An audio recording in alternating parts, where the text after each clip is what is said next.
Small Dog's story consists of a classic horror setup. An amateur writer visits the house of a lady who supposedly has a story for which he can borrow from. Rather than speak, however, the lady has locked herself up in her room crying and ranting about nightmares and visions and various other problems. All of these center around a floppy disk she had been given that contained the image Smile Dog JPG, which is Smile Dog. Other cases of this have been cropped up. Viewing this image indicates insanity, and no copy of the exact image sets on the web, though likelihoods of it do. The true image of Smile.jpg is recognized due to the self-fact it has on the viewer, that is, they wind up dead. Attacking the file that is spreading the word is the only way to save oneself from the Smile Dog that appears in one's dreams demanding to spread the word.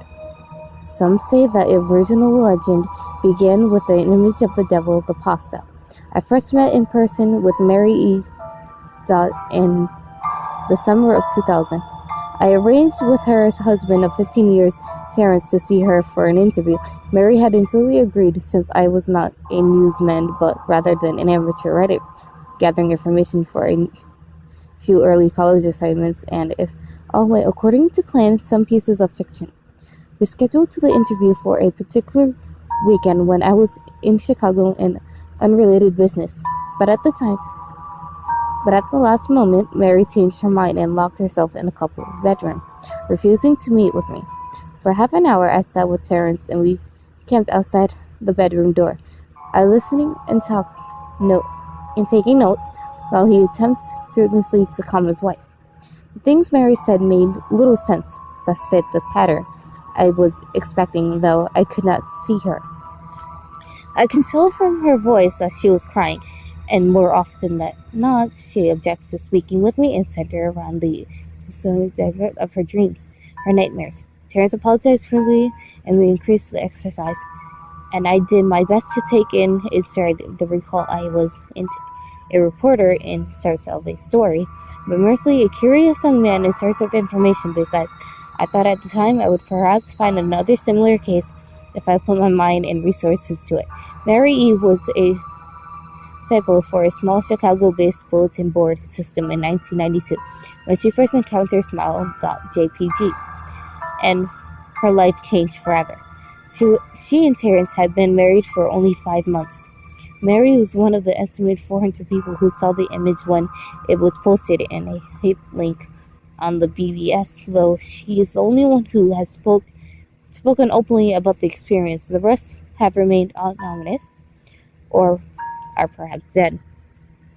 In 2005, when I was only in 10th grade, Smile.jpg was first brought to my attention by a growing interest in a web-based phenomenon. Mary was the first often described victim of what it seems to refer to as Smile Dog. The beginning of Smile.jpg was reputed to display of what caught my interest. Other than the arousing harassment elements of the cyber legend and my personality towards such things, was the sheer lack of information, usually to the point that the people don't believe it exists other than as a rumor or hoax. It is unique because the thought of the entire phenomenon enters on a picture file. The file is nowhere to be found on the internet. Certainly, many affiliated server litters on the web showing up with the most frequently on sites such as the image board 4chan, particularly the X-Focus phenomenon subboard. It is suspected that they are fakes because they do not have the effects of true Smile.jpg. It is believed to have named the sudden and onset temporarily lose as an acute anxiety. This perverse reaction in the viewer is one of the reasons for the phenomenon like Smile.jpg is regarded with such disdain, since it was apparently absurd, though depending on whom you ask to acknowledge Smile.jpg's existence might be just as much out-feared as it was out of display. Neither Smile.jpg nor Smile Dog is mentioned anywhere on Wikipedia, though the website features articles such as others, perhaps more scandalous sock sites as Hello JPG, or Two Girls One Cup and attempts to create a page pretending to smile.jpg. In summary, deletes by any of the Inexopia many amendments. Encounters with smile.jpg are the stuff of internet legend Mary E. S. Mary E's story is not unique. There are unfeeling rumors of smile.jpg showing up in the early days of the unsent, and even one presenting tale in that 2002, a hacker floated the forms of humor inside their websites. Something awful that created a smile dog pictures, rendering almost half of the forum's users at the time. It is also said that in mid to late 90s that smile dog kills it on set and as an attachment of Chan's emails with the subject line, "Smile, God loves you." Yet, despite the huge exposure these stunts would generate, these are very few people who admit to having experienced any of them, and no trace of the files or any link has ever been discovered. Those who claim to have seen smile.jpg of 10 weekly jokes that they were far too busy to save a copy of the picture to their hard drive. However, all alleged victims offer the same description of the photo. A dog-like creature usually describes appearing similar to a similar husky, illuminated by a flash of the camera. Sits in a dim room, the only background detail that is visible being a human hand externally from the darkness near the left side of the frame. The hand is empty, but is usually described as beckoning. Of course, most attention is given to the dog or dog creature, as some victims are more certain than others about what they claim to have seen. The muzzle of the beast represents to split in a wide grin, revealing 2 rows of very white and very straight, sharp teeth. Very human-looking teeth.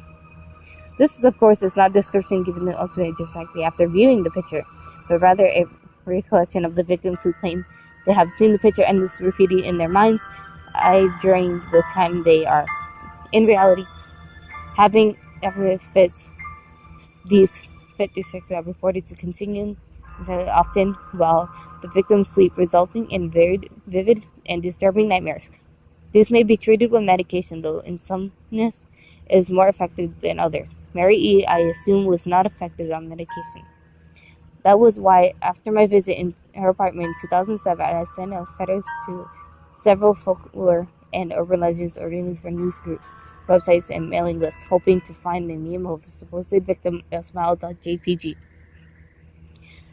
who felt more interested in talking about his experiment and nothing happened, and at the length I forgot completely about my pursuit since I had to begin my freshman year of college and was quite busy. Mary contacted me via email, however, near the beginning of March 2008. Terrence contacted me later that month with the news that his wife had killed herself while cleaning up the various things she left behind, closing email accounts, and the like he had upon above message. He was a man in shambles. He wept as he told me to listen to his wife's advice.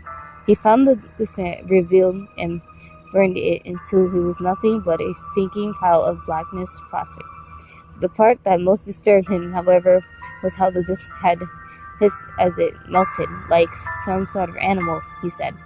I'll admit that I was a little uncertain about how to respond to this at first. I thought it was a joke, with the couple blatantly playing with the situation in order to get a rise out of me. A quick check of several Chicago newspapers online, however, provide that Mary E. was indeed dead. There was, of course, no mention of suicide in the article. I decided that for a time, at least, I would not further pursue the subject of smile.jpg, especially since I had finals coming up at the end of May. But the word has odd ways of testing us. At most full year of I returned from my discernment interviews with Mary E. I received other emails. The final line chilled me to the bone. According to my email client, there is one file attachment called naturalsmile.jpg. I considered downloading it for some time. It was mostly like a fake, I admit. Even if I was never wholly convinced of smile.jpg's particular powers. Mary's account had shaken me, yes. She was mentally unbalanced anyways. After all, how could a simple image do what Smile.jpg was set to accomplish? What sort of creature was it that could break one's mind with only the power of the eye? And if such things were apparently so absurd, then why did the legend exist at all? If I downloaded the image, if I looked at it, and if Mary turned out to be correct, if Smile came to me in my dreams and demanded I spread the word, what would I do? Would I live my life as Mary had, fighting against the urge to give in until I died? Or I would simply spread the word, eager to put it to rest. And if I chose to later wrote, how could I do it? Whom I would burden to? If I went through my earlier intentions and write a short article about Smile.jpg, I decided I could attach it as evidence, and anyone who reads the article, anyone who took interest would be affected, and even assuming the Smile.jpg attached to the email was genuine, I would be curious enough to save myself in the manner. How could I spread the word? Yes, I could.